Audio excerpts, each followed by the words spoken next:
الحمد للہ وکفا والصلاة والسلام علی من لا نبی بعدہ وعلی آلہ واصحابہ الذین اوفوا عہدہ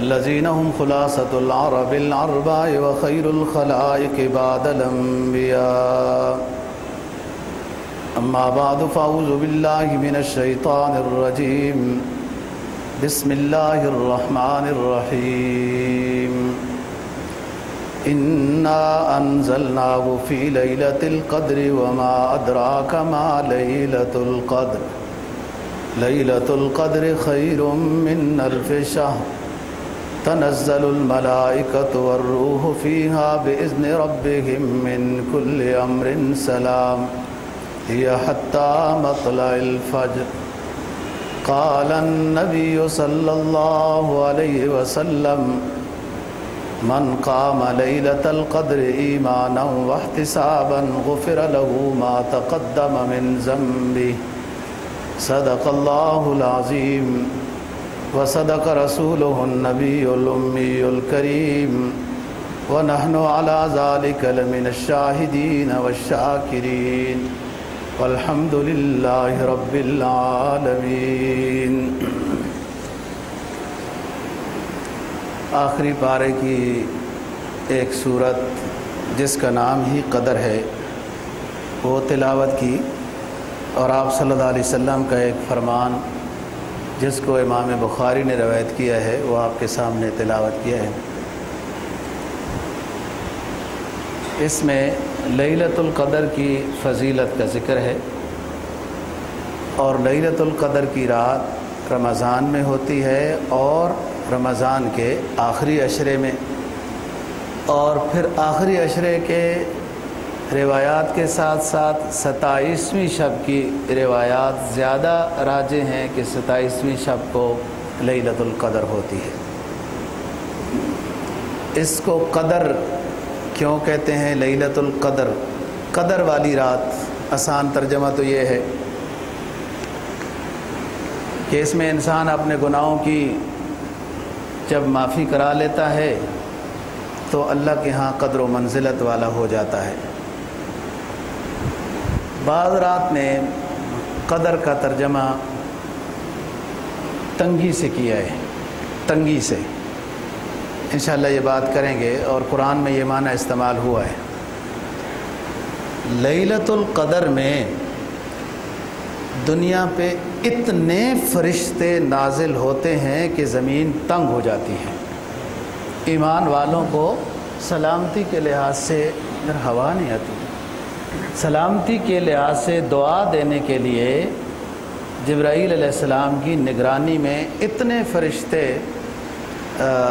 نازل ہوتے ہیں کہ زمین تنگ ہو جاتی ہے، اس لیے اس کو قدر کہتے ہیں۔ فرمایا انا انزلناہ فی لیلۃ القدر، ہم نے اس قرآن مجید کو لیلۃ القدر میں نازل کیا ہے۔ وما ادراک ما لیلۃ القدر، مخاطب آپ کو کیا پتا لیلۃ القدر کیا ہے؟ یہ عربی محاورہ ہے توجہ لینے کے لیے، تاکہ اس چیز کا احساس ہو۔ ہم نے قرآن کو لیلۃ القدر میں نازل کیا، اور آپ کو کیا پتا لیلۃ القدر کیا ہوتی ہے، تاکہ سامع متوجہ ہو جائے کہ یہ کوئی اہم بات ہے۔ فرمایا لیلۃ القدر خیر من الف شہر، 1000 مہینے کی عبادت سے بہتر، زیادہ ثواب ملتا ہے جو لیلۃ القدر میں عبادت کرتا ہے۔ تنزل الملائکۃ والروح فیہا باذن ربہم من کل امر سلام، جبرائیل کی نگرانی میں فرشتے نازل ہوتے ہیں، اور ہر وہ بندہ جو اس رات میں عبادت میں مصروف پاتے ہیں اس کو مغفرت کی خوشخبری اور سلامتی کی دعا دیتے ہیں، حتی مطلع الفجر، یہاں تک کہ یہ صبح صادق تک یہ نظام ہوتا رہتا ہے۔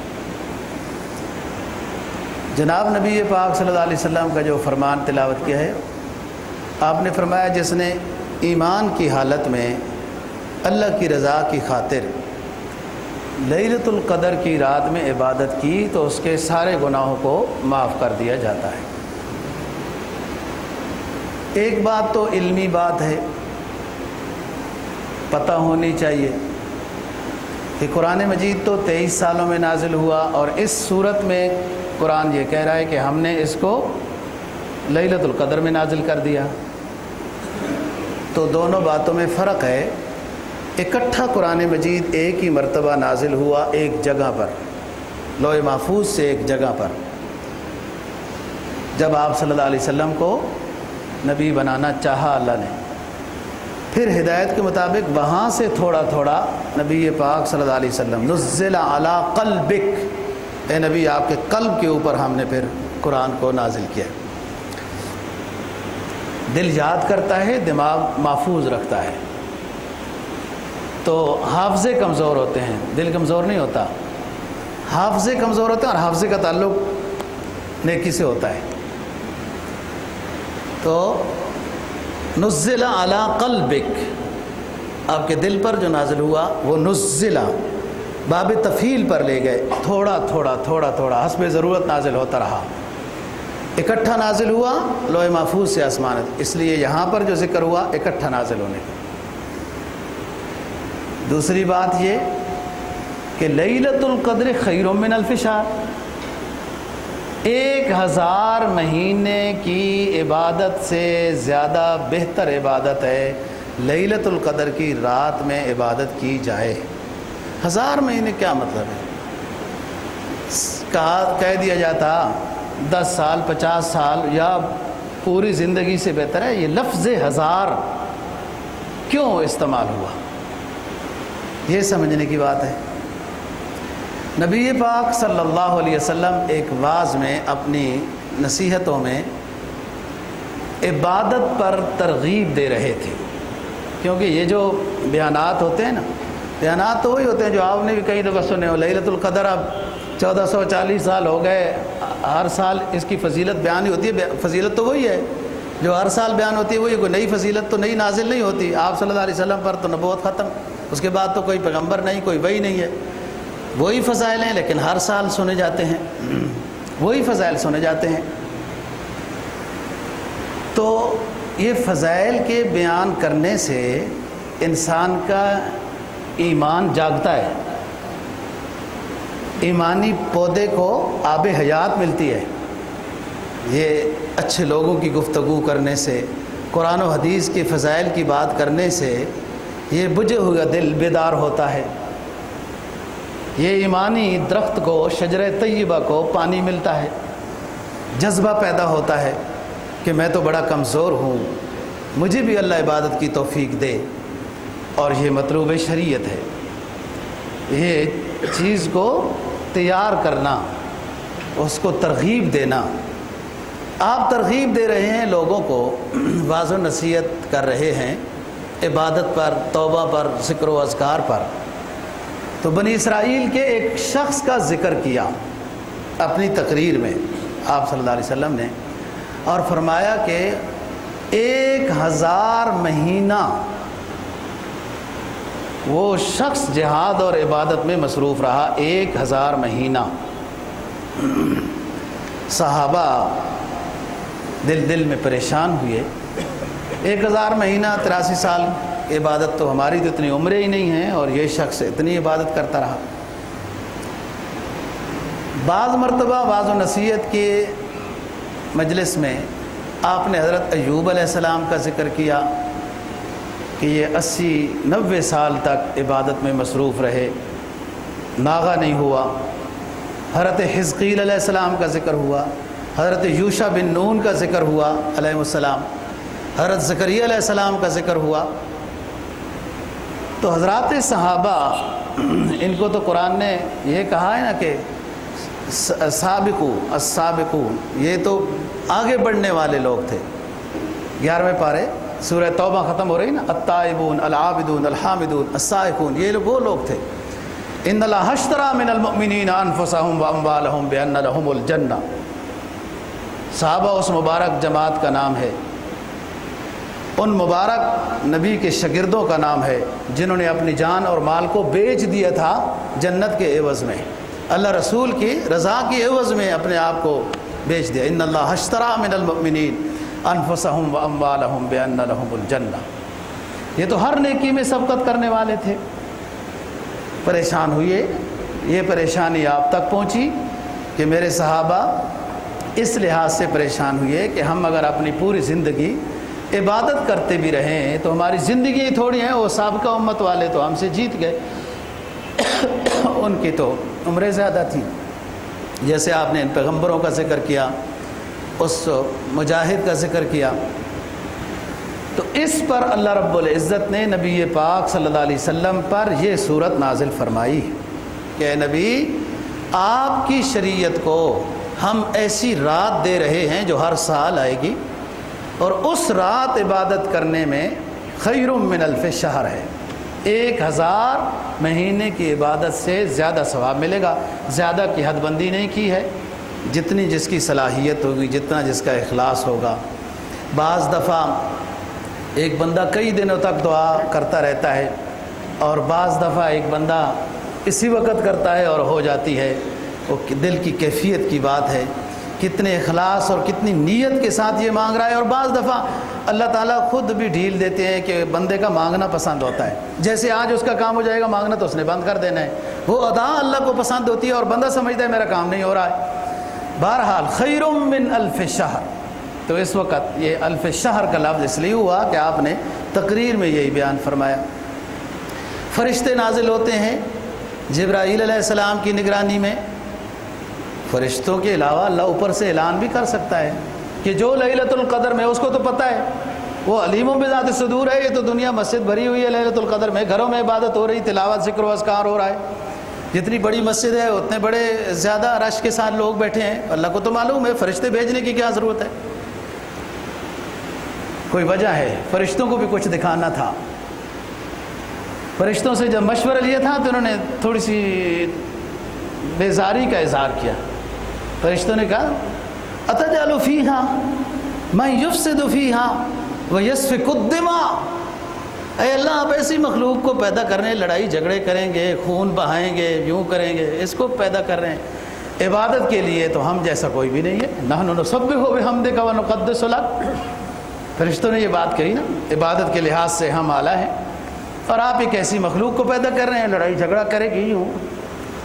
بہرحال اللہ نے آپ فرشتوں کو بھیجا کہ تم نے ہمارے اس انسان کے بارے میں کچھ یہ سوچا تھا، ٹھیک ہے کچھ لڑائی جھگڑا جن کے مقدر نصیب میں وہ ہے وہ کرتے ہیں، لیکن آؤ اب مختلف دنیا میں گھوم جاؤ، میرے بندوں کو دیکھو یہ کر کیا رہے ہیں۔ فرشتوں کو دکھانا چاہتے ہیں جنہوں نے مشورہ دیا تھا اتجعل فیہا من یفسد فیہا ویسفک الدماء، کہ لیکن اللہ کے ماننے والے اور چاہنے والے بھی کہ ایسے ہیں کہ پوری پوری رات عبادت میں مصروف ہیں۔ فرشتوں کے حوالے سے پھر سلامتی کی دعا بھجوائی ان بندوں پر، اور مغفرت کا پیغام بھجوا دیا۔ اس لیے تتنزل الملائکۃ والروح فیہا باذن ربہم من کل امر سلام۔ اور انسان کو اللہ نے بہت ہمت والا بنایا ہے دوستو۔ یہ اگر یہ کہے کہ میں کچھ نہیں ہوں تو یہ کچھ نہیں ہے، اور اگر یہ کہے کہ اللہ نے مجھے ہر صلاحیت دی ہے، میں سب کچھ کر سکتا ہوں، تو اس کے مطابق پھر اللہ کی مدد اس کے ساتھ شامل حال ہوتی ہے۔ بہت سارے انبیاء کی بات تو کر دی، بہت سارے اولیاء اللہ بھی ایسے گزرے، سعید بن مسیب، عطار، امام اعظم ابو حنیفہ وغیرہ، کئی سال تک، بعض نے 40 سال، بعض نے زیادہ لکھا کہ پوری رات یہ حضرات نہیں سوئے۔ جب اللہ سے بندہ ہمت مانگتا ہے اللہ عطا کرتا ہے۔ والذین جاہدوا فینا لنہدینہم سبلنا، ہمیں چاہنے کے لیے آپ نے اگر کوشش کی، ہمیں چاہنے کے لیے، ہمیں راضی کرنے کے لیے، ہم سے سلو کے لیے اگر آپ نے کوشش کی تو لنہدینہم سبلنا، ہم ایک راستہ نہیں دکھاتے کہ اس پر چل کر آؤ، ہم اپنی رضا کے کئی راستے دکھا دیتے ہیں۔ جو تو کر سکتا ہے، جو کر سکتا ہے، ان میں سے جو کر سکتا ہے وہی کر کے آ جاؤ تو ہم راضی ہو جائیں گے، اور ہم تو نیک لوگوں کے ساتھ ہر وقت راضی، اور ہماری مدد بین اللہ لمع المحسنین شامل حال رہتی ہے۔ تو بہت اللہ والے لوگ کہ وہ راتوں کی بیداری کرتے ہیں، اور رات کی بیداری کوئی مشکل نہیں، بہت سارے چوکیدار نہیں رات کی بیداری کرتے، بہت سارے لوگوں کی ایئرپورٹوں پر آگے پیچھے رات کی ڈیوٹیاں ہوتی ہیں، بیدار رہتے ہیں، گویا کہ بندہ رہ سکتا ہے، تکلیف مالا یطاق نہیں ہے۔ اور رات ہی تو اصل ہے، رات ہی تو اصل ہے اللہ کے ساتھ مناجات کے بارے میں۔ تو فرمایا انا انزلناہ فی لیلۃ القدر وما ادراک ما لیلۃ القدر لیلۃ القدر خیر من الف شہر تنزل الملائکۃ والروح فیہا باذن ربہم من کل امر سلام۔ سلامتی کی دعا دیتے رہتے ہیں حتی مطلع الفجر۔ لیلۃ القدر شروع ہوتی ہے سورج کے غروب ہونے سے۔ لوگ سمجھتے ہیں تراویحوں کے بعد، اب ظاہر ہے اس وقت افطاری بھی کرنی ہے، کچھ اور لوازمات بھی ہیں، تو دل میں توبہ استغفار اللہم انک عفو کریم تحب العفو دعا جاری رہنی چاہیے۔ پھر رات کو بھی عبادت ہو، مصروف رکھنا عبادت میں یہ مطلوب ہے، اور شریعت نے کوئی عبادت اس میں معین نہیں کی ہے، آپ کی سہولت پر چھوڑے کہ نفل پڑھ سکتے ہیں، ذکر کر سکتے ہیں، تلاوت کر سکتے ہیں، کچھ بھی نیکی کا کام آپ کر سکتے ہیں، رجوع الی اللہ یہ ضروری ہے۔ یہ اللہ تعالیٰ کا خصوصی فضل و کرم ہے۔ یہ رمضان کے مہینے، یہ رات کے قیام، یہ اللہ نے اس امت کو عطا کی ہے۔ پہلی امتوں کے کچھ لوگ رات کا قیام کرتے رہے، لیکن وہ کتاب کے حافظ نہیں ہوتے تھے۔ اس وقت کی جو کتابیں تورات ہو، انجیل ہو، جو نازل ہوئیں، وقت کے پیغمبر علیہ الصلاۃ والسلام کو یاد ہوتی تھیں، امتیوں کو یاد نہیں ہوتی تھی۔ تو اب تو امتیوں کو یاد ہوتی ہیں۔ آپ دیکھیں کہ اب لاکھوں میں دنیا حافظ قرآن ہے، نہیں تو آدھا پارہ یاد ہے، آخری پارہ یاد ہے، قیام اللیل ہو سکتا ہے۔ یہ اس امت کو خصوصیت عطا کی گئی ہے، اور نبی پاک صلی اللہ علیہ وسلم کا یہ معجزہ ہے قرآن مجید۔ اور معجزے کی پھر ہر خوبی ہوتی ہے، ان میں سے ایک خوبی یہ بھی ہے کہ اتنی بڑی کتاب ایک چھوٹے سے سینے کے اندر محفوظ ہو جاتی ہے۔ تو لیلۃ القدر شروع ہو جاتی ہے مغرب سے، اور صبح صادق اذان جب 3:15 بجے جب اذانیں شروع ہوتی ہیں، تو اس وقت دستاویزات بند کر دی جاتی ہے اور فرشتے واپس ہو جاتے ہیں۔ جو عبادت میں مصروف پائے جاتے ہیں ان کو لیلۃ القدر نصیب ہو جاتی ہے، اور سلامتی کی دعا، مغفرت کا پیغام انہیں دے دیا جاتا ہے۔ کچھ علامات ہیں لیلۃ القدر کی، اس دن درس میں بھی بات ہوئی، ٹھنڈ ہوتی ہے یا بارش سے جاتی ہے، سورج کم یا زیادہ تیز نہیں ہوتا، وغیرہ وغیرہ، لیکن اہل نظر ذوق نظر خوب ہے، لیکن یہ علامات بھی تو پھر کسی کسی کو نظر آتی ہیں۔ علامہ رومی شیخ ڈھونڈ رہے ہیں، چکر لگا رہے ہیں، شیخ نہیں مل رہا۔ ایک دکان کے اوپر علامہ رومی کا جو بعد میں شیخ بن گئے، شمس تبریز رحمہ اللہ تعالیٰ، ایک دکان پہ بیٹھے تھے، علامہ رومی اپنا شیخ ڈھونڈ رہے تھے، اور نظر آپس میں مل گئی۔ علامہ رومی نے کہا کہ آپ کی پیشانی پہ نور معرفت ہے، اور میں آپ سے بیعت ہونے کے لیے آیا ہوں۔ وہ مانے نہیں، بہرحال بعد میں بیعت ہو گئے اور وغیرہ۔ اے اہل نظر ذوق نظر خوب ہے، لیکن جو شے کی حقیقت کو نہ پہنچے وہ نظر کیا ہے۔ یہ علامات بھی ہر کسی کو نظر نہیں آتی۔ یہ برتن جتنا صاف ہوتا ہے پھر اس طرح علامات بھی نظر آتی ہوتی ہیں، لہذا علامات کے پیچھے نہیں جانا چاہیے، جو ہدایات ہیں ان کے پیچھے جانا چاہیے، اور ہدایت ہے کہ آپ لیلۃ القدر میں عبادت کریں، بس وہ ان کا کام ہے، وہ ملیں گے۔ میں در نہیں چھوڑوں گا، وہ در نہیں کھولیں گے،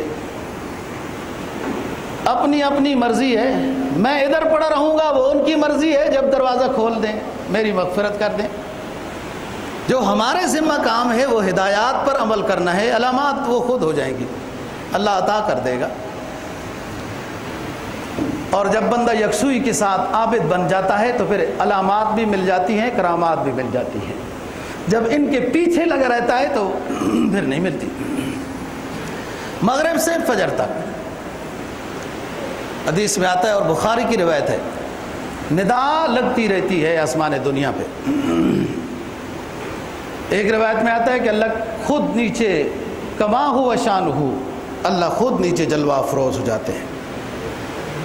علماء اہل سنت والجماعت کا عقیدہ تو یہ ہے نا کہ اللہ اپنی صفات کے لحاظ سے حاضر ناظر ہے ہر جگہ، لیکن اپنی ذات المستجمع لجمیع صفات کمالہ، هو واجب الوجود۔ اللہ کس کو کہتے ہیں؟ هو الواجب الوجود المستجمع لجمیع صفات کمالہ، جس کا وجود واجب ہے، تمام صفات کمالیہ کا حامل ہے، وہ اپنی شان کے مطابق ثم استوى علی العرش ہے، جس کو قرآن نے کئی مقام پہ فرمایا۔ اپنی ذات کے لحاظ سے تو اللہ عرش پر کما ہوا شانہ جلوہ افروز ہیں۔ یہی تو وجہ ہے کہ عرش پہ بلایا گیا نا، جہاں ذاتی جگہ ہے وہاں بلایا گیا۔ بہرحال چھوڑو، کچھ ایسے بھی ہیں کہ اس طرح کی باتیں اور طرح کرتے ہیں۔ ثم استوى علی العرش، اللہ ذات کے لحاظ سے ہیں۔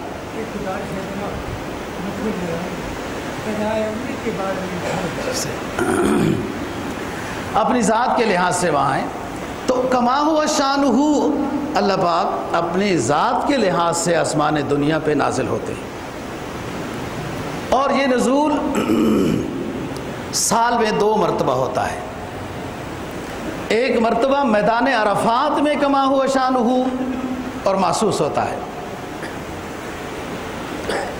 ادھر تڑپتے ہوئے صحرا، جلتے ہوئے وہ کالے پہاڑ، اور ادھر میدان عرفات کا منظر ایسے ہلکے ہلکے بادل۔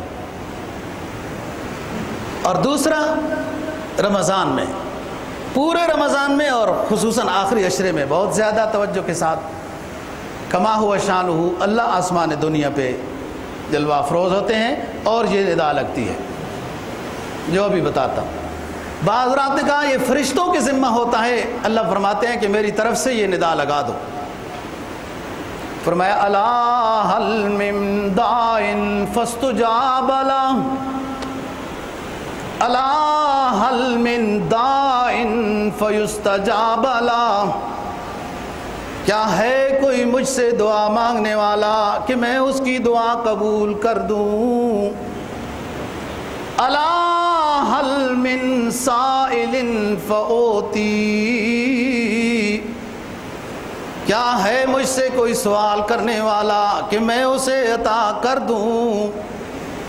یہ رمضان کی گھڑیوں میں، رات کے لمحات میں آسمان دنیا سے یہ ندائیں ساری رات لگتی رہتی ہیں، ہر رات کو لگتی رہتی ہیں۔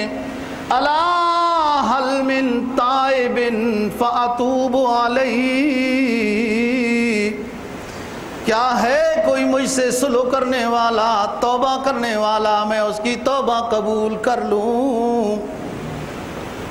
الا هل من مستغفر فاغفر له، کیا ہے کوئی اپنی گندی ماضی کو پیارا ماضی بنانے والا، مجھ سے مغفرت کا سوال کرے؟ یبدل اللہ سیئاتہم حسنات کر دوں گا، اس کے گناہوں کو نیکیوں میں بدل دوں گا۔ گناہگار سے رب العالمین اتنا راضی ہوتے ہیں جب وہ سلو کر لیتا ہے، اتنا راضی ہوتے ہیں، اتنا راضی ہوتے ہیں کہ اس کے سابقہ گناہوں کو بھی نیکیوں میں بدل دیتے ہیں۔ الا هل من مسترزق فارزق له، کیا ہے کوئی مجھ سے رزق طلب کرنے والا، میں اس کو اپنے خزانوں سے رزق عطا کر دوں؟ رزق کی تنگی لگتی ہے۔ الا هل من مستولد فاولد، کیا ہے کوئی ایسا جس کو میں نے ابھی تک وارث نہیں دیا، وہ مجھ سے وارث مانگتا ہے، میں اس کو عطا کر دوں گا۔ الا هل من مستولد، کیا ہے مجھ سے کوئی اولاد طلب کرنے والا، پیر فقیر فقیر گدی نشین اولادیں نہیں دیتے، اللہ کے پیغمبر بھی اللہ سے دعا مانگتے ہیں۔ وَزَكَرِيَّا إِذْ نَادَىٰ رَبَّهُ رَبِّ لَا تَذَرْنِي فَرْدًا وَأَنْتَ خَيْرُ الْوَارِثِينَ فَاسْتَجَبْنَا لَهُ وَوَهَبْنَا لَهُ يَحْيَىٰ وَأَصْلَحْنَا لَهُ زَوْجَهُ۔ ہم سے ہمارے جلیل القدر پیغمبر زکریا علیہ السلام نے وارث مانگا، بیٹا مانگا۔ ہم نے کہا اے میرے پیغمبر آپ کی دعا قبول کر لیے، بیٹا بھی دے رہا ہوں، آپ کو نام رکھنے کی بھی تکلیف نہیں کرنے پڑے گی، یحییٰ نام بھی رکھ دیا ہے۔ الا هل من مستولد، کیا ہے مجھ سے کوئی نیک صالح اولاد مانگنے والا، میں اسے اولاد عطا کر دوں۔ الا هل من مبتلا فوافی، کیا ہے کوئی مصیبتوں میں مبتلا، غم زدہ، ٹوٹا پھوٹا ہوا، پریشانیوں میں جکڑا ہوا، آئے ان مبارک راتوں میں میرے دروازے کو کھٹکھٹائے، میں اس کی مصیبتوں کو دور کر دوں گا۔ یہ اعلان پوری رات کو ہوتے رہتے ہیں، مغفرت کا، توبہ کا، رزق کا، صحت کا، جو مانگنا ہے اللہ سے جو مانگا جائے۔ دنیا کی تو شرائط ادھر 5000 سے زیادہ اور 1 لاکھ سے زیادہ قرضہ بھی نہیں دیا جائے گا، اور پھر کیا ہوگا، سود بھی لیں گے جی، وہ شرطیں لگ گئیں جی، اتنا دے سکتے اتنا، ادھر یہ پابندی نہیں ہے، خوب مانگے، جو مانگنا ہے مانگے۔ اور اللہ نے یہ قیمتی لمحات عطا کیے، یہ قیمتی لمحات عطا کیے۔ خود آسمان دنیا پہ تشریف لے آئے، جہنم کے دروازے بند، شیاطین بند، رحمت کے دروازے کھلے، جنت کے دروازے کھلے، کہ اللہ تو ایک بہانہ دیکھنا چاہتا ہے اور اپنے بندوں کی مغفرت کر دیتا ہے، وہ مغفرت کر کے خوش ہوتا ہے۔ ما یفعل اللہ بعذابکم ان شکرتم وآمنتم وکان اللہ شاکرا علیما۔ 5واں پارہ ختم ہو رہا ہے۔ اللہ کو کوئی فائدہ نہیں ہے تمہیں تکلیف دے کر، اللہ کوئی فائدہ نہیں تمہیں عذاب دے کر، بس شرط یہ ہے شکر گزار بن جاؤ۔ اور شکر کیا ہوتا ہے کہ اس کی نعمت کو اس کی مرضی میں استعمال کرنا، یہ شکر ہے، عقیدے کے لحاظ سے، عبادت کے لحاظ سے، رزق کے لحاظ سے، صحت وغیرہ تمام جامع معنی۔ اور ساتھ شکر یہ بھی ہے سبحان اللہ، الحمدللہ، اللہ اکبر۔ مبارک گھڑیاں ہیں دوستو، نبی پاک صلی اللہ علیہ وسلم کا فرمان ہے، 7 طرح کے لوگ ایسے بدقسمت ہیں کہ جو اس طرح کے گناہوں میں مبتلا ہیں اور پہلے ان گناہوں سے معافی نہیں چاہتے، تو وہ پورا رمضان بھی جاگتے رہیں ان کی مغفرت نہیں ہوگی۔ مشرک، اللہ کی ذات اور صفات میں شرک کرنے والے کی مغفرت نہیں ہوگی جب تک پہلے دنیا میں اپنے آپ کو شرک سے پاک نہ کریں۔ نمبر 2، چغل خور، یہ لڑانے کی فکر کرتا ہے، اس کی بات ادھر، اس کی بات ادھر۔ جب تک اس فعل شنی سے، برے فعل سے توبہ کر کے باز نہیں آتا، ان مبارک گھڑیوں میں عبادت کی وجہ سے بھی اس کی مغفرت نہیں ہو۔ نمبر 3، متکبر، بس بندے کی ذرا سی تنخواہ زیادہ ہو جائے تو گردنی سیٹ نہیں رہتی، اکڑنا دیکھو۔ یا حضرت علی رضی اللہ تعالیٰ عنہ کا فرمان ہے کہ انسان اکڑتا کس چیز پر ہے، اپنی حیثیت کو دیکھے، پیدا کیسے ہوا اور کتنی اعلیٰ غذا کھا کے باتھ روم میں کیا نکالتا ہے، اکڑتا کس چیز پر ہے؟ سب سے عمدہ اس کی غذا جس کو شفا کا وہ شہد ہے، ایک مکھی کی الٹی اور قے ہے۔ سب سے قیمتی اور عمدہ خوشبو وہ ہرن کا نافہ ہے، جس خوشبو کے لگانے سے بند رگیں بھی کھل جاتی ہیں، وہ بھی ایک جانور کی ناف کی میل ہے۔ اکڑتا کس چیز پر ہے؟ سب سے عمدہ غذا دیکھے ایک مکھی کی الٹی ہے، سب سے عمدہ خوشبو دیکھے کہ جس سے دماغ، دل سب کچھ معطر ہو جاتا ہے، وہ بھی ایک پہاڑوں میں رہنے والے جانور کے ناف کی میل ہے۔ تو اکڑتا کس چیز کا ہے؟ اور چند دن کی تو بات ہے، دیکھیں نا آگے پیچھے، ہر شہر اور ہر گاؤں میں جاتے ہیں، سائڈوں میں پہلے قبرستان آتا ہے، پھر شہر آ جاتا ہے۔ جا غور غریباں پہ نظر ڈال بے عبرت، کھل جائے گی تجھ پر تیری دنیا کی حقیقت۔ عبرت کے لیے ڈھونڈ کسی شاہ کی تربت، اور پوچھ اس سے کہاں ہے تیری شان حکومت۔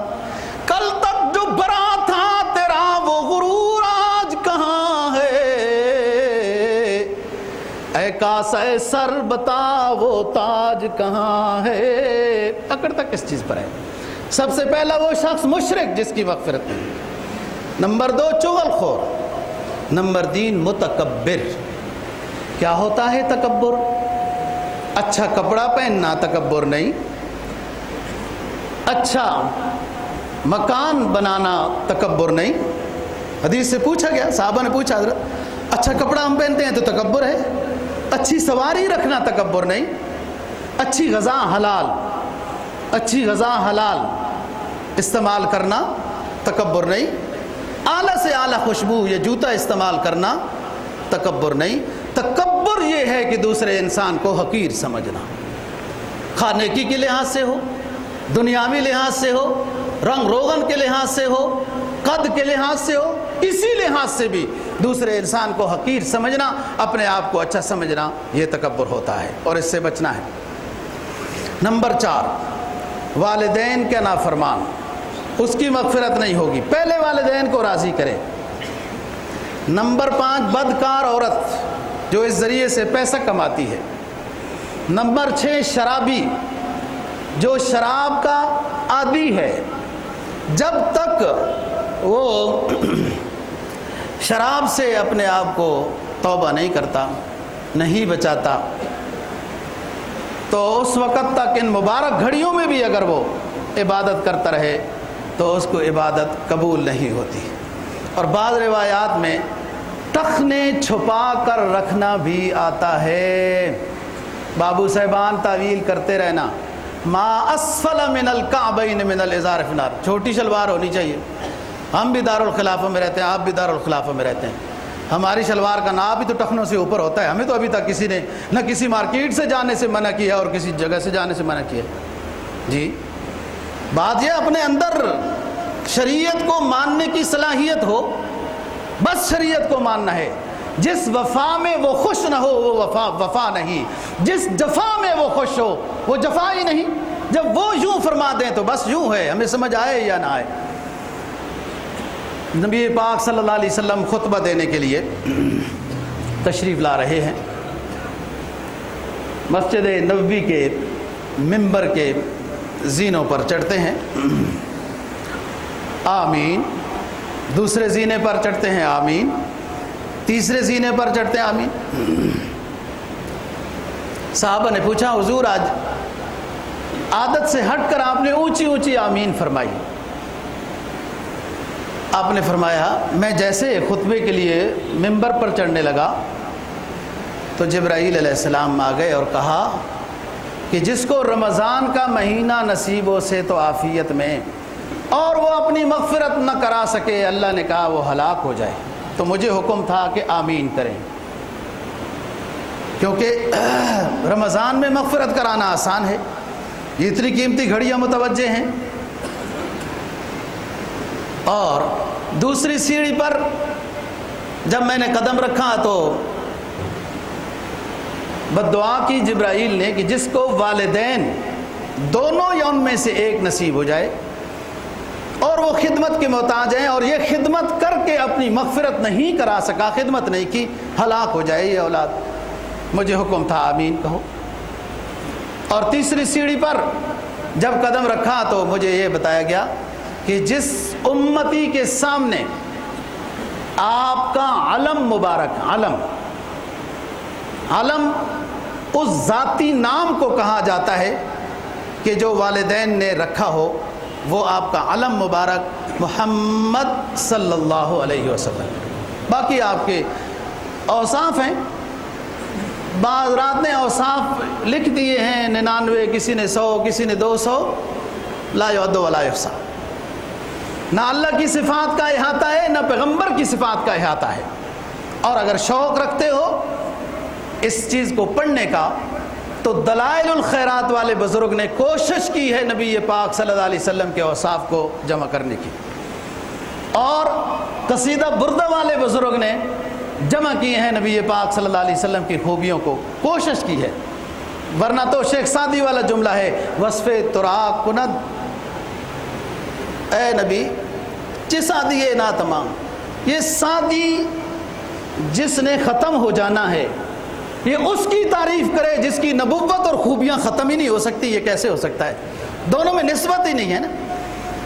میں انشاءاللہ یہ کتابیں جمع کر رہا ہوں، جب وہ ترتیب دے دوں گا پھر بتاؤں گا، اور یہ ربط ہونا چاہیے ہر روز نبی پاک صلی اللہ علیہ وسلم پر درود بھیجنے کا۔ تو فرمایا تیسری سیڑھی پر جب قدم رکھا تو فرمایا آمین کہ جس شخص کے سامنے میرا علم مبارک، یہ یاد رکھنا نبی پاک صلی اللہ علیہ وسلم کا نام نامی، اللہ نے آپ کا نام احمد رکھا، دادا نے آپ کا نام محمد، اور دونوں ایک ہی مادہ سے ہیں۔ وشق لہو من اسمہ لیجلہ فذو العرش محمود وہذا محمد۔ حسان بن ثابت کہتا ہے اللہ نے اپنے نام کو ہی توڑا، مادہ ایک ہی تھا، مادہ ایک ہی نہ تھا، تو اللہ نے اپنے نام کو توڑ کر محمد نام احمد نام رکھ دیا ہے۔ تو بات یہ ہے کہ علم مبارک جب بھی آئے نبی پاک صلی اللہ علیہ وسلم پر درود و سلام، یہ میں ساتھیوں کو بتاتا رہتا ہوں۔ آپ حضرات احادیث کی کتابیں کبھی کھولیں، بخاری شریف، مسلم شریف، ترمذی، ابو داؤد، ابن ماجہ، کوئی بھی حدیث کی آپ کتاب کھولیں، ہر ایک لائن میں نا ایک حدیث ختم ہو رہی، ہر 2 لائن 3 لائن میں کبھی کوئی بڑی حدیث آ جاتی ہے، ختم ہو جاتی ہے، پھر نئی حدیث شروع ہوتی ہے۔ ایک صفحے پر 20 حدیثیں ہوتی ہیں۔ جب ہر حدیث بیان ہوتی ہے، ہر مرتبہ نبی پاک صلی اللہ علیہ وسلم کا مقرر نام آتا ہے، اور درود لکھنے والا بھی مقرر درود لکھتا ہے۔ وہ یہ نہیں سمجھتا کاغذ کی تنگی ہے یا بار بار لکھنے کی کیا بات ہے۔ ان بزرگوں نے قضائے عمری کی بات کی، پھر ہو سکتا ہے کہ ایسا نہ ہو بھول جاؤں میں۔ قضائے عمری کا ایک فلسفہ مشہور ہے کہ جو آخری جمعہ ہوتا ہے رمضان المبارک کا، اس میں امام صاحب جمعے کی ادائیگی کے بعد 2 رکعت سارے لوگوں کو نفل پڑھا دے یا لوگ پڑھ لیں، ساری زندگی کی نمازوں کی قضائیں ختم، ادا ہو گئی ہیں۔ یہ فلسفہ ہے جو غلط ہے، صحیح نہیں ہے۔ دوستو جب کسی کا قرض دینا ہو تو صرف 2 روپے ادا کر کے قرض سارا ادا ہو جاتا ہے؟ یہ فرض نماز، یہ روزے، یہ چیزیں آپ کے ذمہ قرض ہیں۔ جب اللہ نے توبہ دی، توفیق دے دی، اپنے در پہ بلا لیا، وہ بھی خوش نصیب ہے کہ جب اس نے بلا لیا، اور اب اس کو فکر لگی ہے کہ میں تو 5 سال سے نمازیں نہیں پڑھی، 10 سال سے نہیں پڑھی، 20 سال۔ آسان طریقہ یہ ہے ہر نماز کے ساتھ وہی نماز ایک دہراتا رہے، ہر نماز میں وہی نماز ایک قضا دہراتا رہے۔ اللہ نیتوں سے واقف ہے کہ یہ بندہ چل پڑا ہے، توبہ کی طرف چل پڑا ہے۔ وہ یاد ہے وہ 99 قتل کر کے جب کسی مسئلہ پوچھا تو اس نے کہا کہ نہیں، توبہ نہیں، 1 قتل کی سزا جہنم ہے اور توبہ نہیں۔ کوئی خشک مولوی صاحب تھے، خشک بھی ہوتے ہیں نا، خشک آپ کرتے ہو مولویوں کو، صحیح خدمت کرو وہ خشک نہیں ہوں گے، تر ہوں گے۔ خدمت نہیں صحیح کرتے ہو پھر وہ بھی کہتے ہیں ٹھیک ہے، پھر آپ صحیح نہیں نا خیال کرتے ہو۔ خشک مولوی صاحب تھے نا، ہم نے کہا کوئی توبہ نہیں ہے۔ وہ بندہ بڑا فکر ہوا، وہ مولوی صاحب کو بھی شہید کر دیا، شہید ہی کہتے ہیں، شہید کر دیا، چلو 100 کی گنتی تو پوری ہو گئی۔ قتل کرنے کا کوئی بڑا شوق تھا، اس زمانے میں بھی کوئی تخریب کار تنظیمیں تھیں جو لوگوں کو کرائے پہ قتل کراتی تھیں، عجیب بات ہے، 100 قتل کر گیا۔ چل پڑ، کسی سے پوچھا، اس نے کہا یار وہ فلانے گاؤں میں ایک بندہ رہتا ہے، بڑا بزرگ اللہ والا عالم ہے، اس سے جا کے مسئلہ پوچھو۔ چل پڑا، توبہ کرنے میں سچا تھا، مسئلہ پوچھ رہا تھا، فکر لگی ہوئی تھی۔ راستے میں گیا، اجل آ گئی، اذا جاء اجلهم لا يستأخرون ساعة ولا يستقدمون۔ جب موت کا وقت آ جائے تو وہ تو ٹلتا نہیں ہے۔ راستے میں لیٹ گیا، فرشتے نے روح قبض کر لی۔ جب نیک بندہ ہو رحمت کے فرشتے روح لے کے جاتے ہیں، گناہگار بندہ ہو تو زحمت کے فرشتے روح لے کے جاتے ہیں۔ دونوں فرشتوں میں تنازع ہو گیا۔ رحمت والے فرشتے کہتے ہیں یہ توبہ کی طرف چل پڑا ہے، بس یہ نیک ہے، ہم روح لے کے جائیں گے۔ وہ کہتے ہیں توبہ کی تو نہیں ہے، چلے ہی تھا، کی تو نہیں ہے۔ لہٰذا جہنم والے فرشتے کہتے ہیں ہم روح لے کے جائیں گے۔ تنازع ہو گیا۔ جب فرشتوں میں تنازع ہو جائے تو ان کا فیصلہ پھر اللہ رب العزت کرتے ہیں۔ انہوں نے جب درخواست کی اللہ کے سامنے، اللہ نے فرمایا زمین ناپ لو، توبہ والے گاؤں کے قریب ہے تو توبہ قبول ہے، اور اگر دور ہے تو توبہ قبول نہیں ہے۔ ادھر اللہ نے زمین کو حکم دیا کہ سکڑ جاؤ، میرا بندہ اخلاص کے ساتھ جا رہا تھا۔ فرشتے نے پھر ناپا تو زمین تھوڑی تھی۔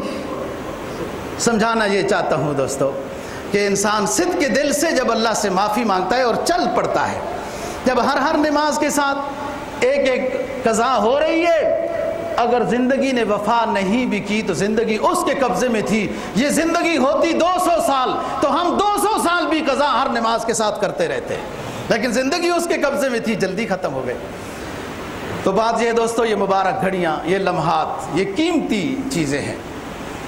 اور یہ بعض بزرگوں میں تو یہ لکھا ہے کہ جیسے جیسے رمضان ختم ہو جاتا ان کا رونا بڑھ جاتا تھا کہ رمضان جا رہا ہے۔ ہم تو خوش ہوتے ہیں نا، اب 3 رہ گئے، 4 رہ گئے، وہ فرق ہے نا جی، درجات کا فرق ہے نا۔ وہ بزرگ جیسے جیسے روزے کم ہوتے ہیں نا، روتے زیادہ ہیں کہ ہائے لمحات، قیمتی لمحات، عظمت اور برکتوں والے گھڑیاں جا رہی ہیں۔ دوستو یہ قیمتی گھڑیاں ہیں، اور اس کے دروازے پہ آنے میں تو شرط ہی کوئی نہیں کہ پیسہ لے کے آؤ، منی لانڈری اتنی ہو، فلان ہو، دستاویز لے کے آؤ تب لندن کا ویزا لگے گا۔ مجھے پتہ نہیں کیا شوق چڑھا رہتا ہے ہمارے بڑوں کو بھی چھوٹوں کو لندن اور امریکہ جانے کا، اور کہتے بھی ہیں کہ یہ دشمن ہے جی امریکہ، اور وہ دشمن ہے جی، پھر جاتے بھی انہیں کے دروازوں پر ہیں۔ پتہ نہیں کیسی دشمنی ہے، یہ عجیب ہے۔ ان عقل کے اندھوں کو ہر چیز الٹی نظر آتی ہے، لیلا نظر آتا ہے، مجنون نظر آتی ہے، ادھر دشمنی ہے، قرآن بھی دشمنی کہتا ہے، پھر ادھر ہی ہو بھائی مکہ مدینہ جاؤ جہاں گناہوں کی معافی ہوتی ہے، اللہ راضی ہوتا ہے، دنیا آخرت بن جاتی ہے۔ کدھر جاتے ہو؟ وہ تو ذلیل کرتے ہیں، اور کیسا جھگڑا نہیں آپ کو ابھی دیکھنا چند دنوں کے بعد، یہ قرضہ دے کر ایسا جھگڑا، وہ تھوڑے ہی ہمارے کوئی ہمدرد ہیں، ہمارے ہمدرد کوئی نہیں ہے، ہمارے خیر خواہ کوئی نہیں ہے، بدخواہ ہے، اور ذلیل و خوار کرنا چاہتے ہیں، اور کریں گے۔ آپ دیکھو کہ جس طریقے سے قرضے کی انہوں نے شرائط لگائی ہیں، اللہ محفوظ بنائے۔ اس کی قدرت سے ہم یہ مانگتے ہیں کہ اللہ ہمیں آزمائش اور فتنے اور اس طرح کی مصیبت سے نجات نصیب فرما، رمضان کی برکت سے اللہ دعا قبول فرما دے۔ تو بات یہ، نبی پاک صلی اللہ علیہ وسلم سے صحابہ پوچھتے تھے کہ اللہ کو کیسے راضی کریں، کیسے ملیں۔ جب قرآن کی آیت نازل ہوئی، فرمایا وقال ربکم ادعونی استجب لکم، وقال ربکم ادعونی استجب لکم ان الذین یستکبرون عن عبادتی سیدخلون جہنم داخرین۔ اے میرے محبوب پیغمبر، میں اعلان کرتا ہوں، لوگوں کو بتا دیجئے مجھ سے مانگے میں عطا کروں گا، اور جو مجھ سے نہیں مانگے گا میں ناراض ہو جاؤں گا۔ صحابہ نے پوچھا کیسے مانگیں، کہاں پہ جائیں، ہمارا رب کہاں رہتا ہے؟ دنیا کے وڈیروں کے قریب تو بندہ جا نہیں سکتا، یہ تو سب سے بڑا وڈیرا ہے، مالک الملک ہے، شہنشاہ مطلق ہے، اس سے بڑا تو کوئی ممکن نہیں ہے۔ اس کے دروازے پہ جانے کے لیے کیا طریقے کرنے پڑیں گے؟ وَإِذَا سَأَلَكَ عِبَادِي عَنِّي وَإِذَا سَأَلَكَ عِبَادِي عَنِّي فَإِنِّي قَرِيبٌ۔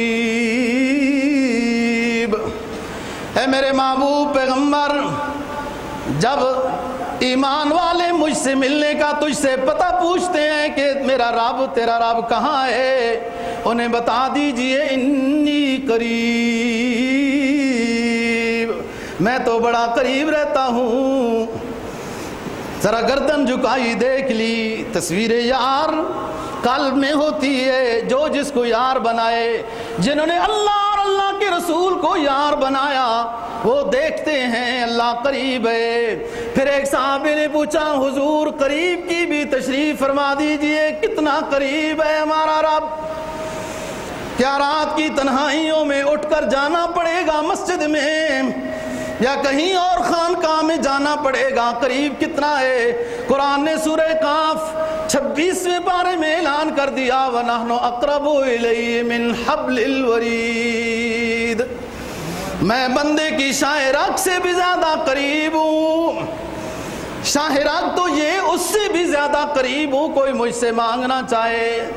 دیکھو نا اللہ کے بڑے بڑے جلیل القدر پیغمبر اور ہستیاں، ان سے جب خلاف اولا بات ہو گئی، رجوع کرنے لگے، متوجہ اللہ ہو گئے، اللہ کہتا ہے ہم نے پھر خود جملے سکھا دیے جس سے ہم تھوڑے ناراض ہوئے، اس سے خلاف اولا بات ہو گئی، وہ ہمارے راستے میں آیا، توجہ کرنے لگا، تو پھر ہم نے توبہ کے جملے خود سکھا دیے۔ فرمایا فَتَلَقَّى آدَمُ مِن رَبِّهِ كَلِمَاتٍ فَأَتَابَ عَلَيْهِ إِنَّهُ هُوَ التَّوَّابُ الرَّحِيمُ۔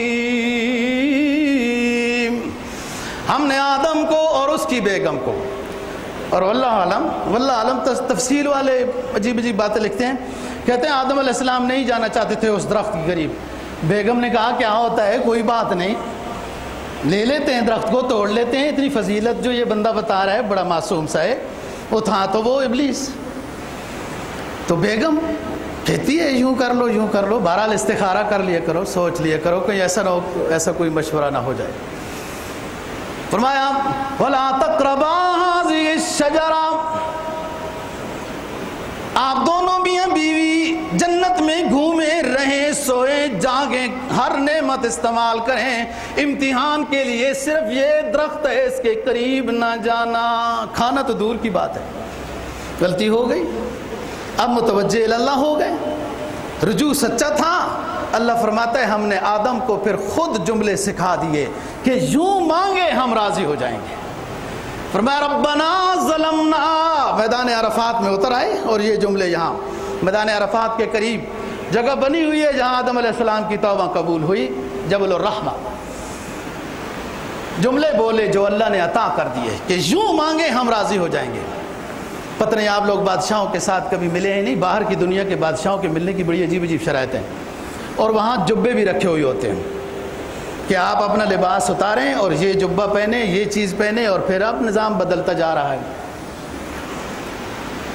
تو اللہ تعالیٰ نے خود جملے سکھائے، اور پھر آدم علیہ السلام نے میدان عرفات میں وہ جملے بولے، مانگے اللہ سے، اور یہ اللہ نے سبق دیا امت کو، آدم کی اولاد کو، کہ تمہارے ابو جی سے غلطی ہو گئی تھی، یہ جملے بولے ہم نے معاف کر دیا، تم سے بھی غلطی ہو جائے گی، جملے بولو گے تو معاف کر دیں گے، یہ سکھانا تھا۔ فرمایا ربنا ظلمنا انفسنا وان لم تغفر لنا وترحمنا لنکونن من الخاسرین۔ اے ہمارے رب، اے ہمارے داتا، اے میرے معبود، مجھ سے غلطی ہو گئی، اگر آپ مجھ سے راضی نہیں ہوں گے تو میں کامیاب نہیں ہو سکتا۔ اللہ نے فرمایا فتاب علیہ، ہم نے اپنے آدم کی دعا کو قبول کر لیا، معاف کر دیا۔ دیکھ اتنا مہربان ہے وہ، ادھر دیکھو، یونس علیہ السلام نے سمجھائی بات، قوم کو نہیں مانا، عذاب آ جائے گا، عذاب نہیں آ رہا تھا، چل پڑے، اللہ کے اذن کے بغیر نہیں جانا تھا۔ ادھر قریب گئے، اللہ نے مچھلی کو حکم دیا لے لو اس کو، لیکن امانت ہے، غذا نہ بنانا ہے اس کو۔ فرمایا وَظَنُّونَ، اے لوگوں مچھلی والے پیغمبر کی بات یاد کرو، مچھلی کے پیٹ میں پہنچ کے بھی ہمیں اس نے پکارا اور ہم نے معاف کر دیا، نجات عطا کر دی۔ وَظَنُّونَ إِذْ ذَهَبَ مُغَاضِبًا فَظَنَّ أَن لَّن نَّقْدِرَ عَلَيْهِ فَنَادَىٰ فِي الظُّلُمَاتِ أَن لَّا إِلَٰهَ إِلَّا أَنتَ سُبْحَانَكَ إِنِّي كُنتُ مِنَ الظَّالِمِينَ۔ مچھلی والے نے جب اپنی رائے سے سفر کیا اور سمجھ یہ رہا تھا کہ میرا رب مجھ سے ناراض نہیں ہوگا، ہم نے اس کو شکم ماہی میں پہنچا دیا۔ یونس علیہ السلام نے شکم ماہی میں، دریا کی گہرائی میں، رات کی تاریکیوں میں جب ہمیں پکارا، فاستجبنا له ونجیناہ من الغم وکذالک ننجی المؤمنین، ہم نے دعا ایت کریمہ کا وظیفہ ہم نے یونس علیہ السلام کا اس انداز میں قبول کیا، نجات دے دی، پھر اس کی صحت کا بھی انتظام کر لیا۔ اور قرآن اللہ رب العزت اپنی جلال میں آ کے کیا کہتے ہیں؟ فلولا انہ کان من المسبحین للبث فی بطنہ الی یوم یبعثون، اگر ہمارا پیغمبر یونس علیہ السلام مچھلی کے پیٹ میں ہمیں نہ پکارتا تو ہم قیامت کی صبح تک مچھلی کے پیٹ میں رکھتے۔ اور جیل بھی کیسی ہے، لیکن اللہ کو پکارا اور فوراً نجات۔ آگے چلو، حضرت موسیٰ علیہ السلام کو لکنت ہے، اللہ سے مانگا رب اشرح لی صدری یسر لی امری واحلل عقدۃ من لسانی یفقہوا قولی واجعل لی وزیرا من اہلی ہارون اشدد بی ازری واشرکہ فی امری کی نسبحک کثیرا ونذکرک کثیرا انک کنت بنا بصیرا۔ قال قد اوتیت سؤلک یا موسیٰ، اے ہمارے کلیم جو مانگا ہے ہم نے دے دیا ہے۔ یہ سب اللہ سے مانگ رہے ہیں۔ ایوب علیہ السلام، ایوب اذ نادى ربہ رب انی مسنی الضر وانت ارحم الراحمین، دوسرے مقام پر انی مسنی الشیطان فرمایا، جیسے اللہ سے مانگا اللہ نے فرمایا فاستجبنا له فکشفنا به من غم۔ ادھر سلیمان علیہ السلام کو شوق آیا حکومت کا، حکومت مانگی، جو مانگنا ہے اللہ سے مانگو، شفا مانگو، ایوب علیہ السلام کو دیکھو، حکومت اور رزق مانگنا ہے حضرت سلیمان علیہ السلام کو دیکھو، اور کچھ لکنت ذہن شرع صدر مانگنا حضرت موسیٰ علیہ السلام کو دیکھو، بیٹا مانگنا زکریا علیہ السلام کو دیکھو، اور ضرورت کی چیزیں کیا ہیں؟ سلیمان علیہ السلام کی بات کرتا ہوں پھر ختم۔ فرمایا رب اغفر لی وہب لی ملکا لا ینبغی لأحد من بعدی، اللہ سے مانگنا ہے اللہ کی شان کے مطابق، اپنے اوقات کو دیکھ کے نہیں مانگنا چاہیے، اس کی شان کو دیکھ کے مانگے۔ فرمایا رب اغفر لی وہب لی ملکا لا ینبغی لأحد من بعدی، اے میرے رب پہلے تو میری عاقبت سنوار دے، مجھ سے صلح ہو جائے، راضی ہو جائے، یہی اصل دعا ہے، مغفرت کی دعا پہلے ہے۔ وہب لی ملکا لا ینبغی لأحد من بعدی، اور مجھے ایسی حکمرانی، ایسی حکومت، ایسی سلطنت عطا کر کہ پھر رہتی دنیا تک ایسی کسی کو بھی نہ ملے۔ اللہ نے فرمایا سلیمان قبول ہو گئی دعا، تیرے تابع ہو گئے جنات بھی، تابع ہو گئے پرندے بھی، ان کی زبان بھی بتا دوں گا، عطا کر دوں گا، چمٹیاں بھی ان کی زبانیں بھی سیکھے گا، ہوا بھی آپ کے تخت کو اپنے دوش پہ لے کر لیے پھرے گی۔ اور آگے کیا فرمایا؟ فرمایا ھذا عطاؤنا فامنن او امسک، آخری بات یاد کر کے جانا، پوری تقریر تو کیا مشکل، کیا پتہ نہ یاد ہو، بعض لوگوں کو یاد ہو جاتی ہے۔ فرمایا ھذا عطاؤنا فامنن او امسک بغیر حساب، اے ہمارے پیغمبر سلیمان یہ ہمارا یک طرفہ فضل و کرم ہے آپ پر، جو ہم نے آپ کو اتنی بڑی دنیا پہ حکومت عطا کی، پرندے تابع، ہوا تابع، جنات تابع، سب کچھ تابع کر دیا، ہوا جہاز کا کام کر کے ہزاروں لوگ تخت پر بیٹھ، فوج بیٹھی اور ہیرے جواہرات لے کر سفر کرتی ہے، ناشتہ کابل میں آ کے صبح کا کرتے ہیں سلیمان علیہ السلام۔ اے ہمارے پیغمبر یہ ہمارا یک طرفہ آپ پر کرم ہے، رکھ اپنے پاس، تیری مرضی، کسی کو ہدیہ دے دے، تیری مرضی، ہم تو اس سے حساب نہیں لیں گے۔ اللہ تعالیٰ دین کی سمجھ اور عمل کی توفیق نصیب فرمائے۔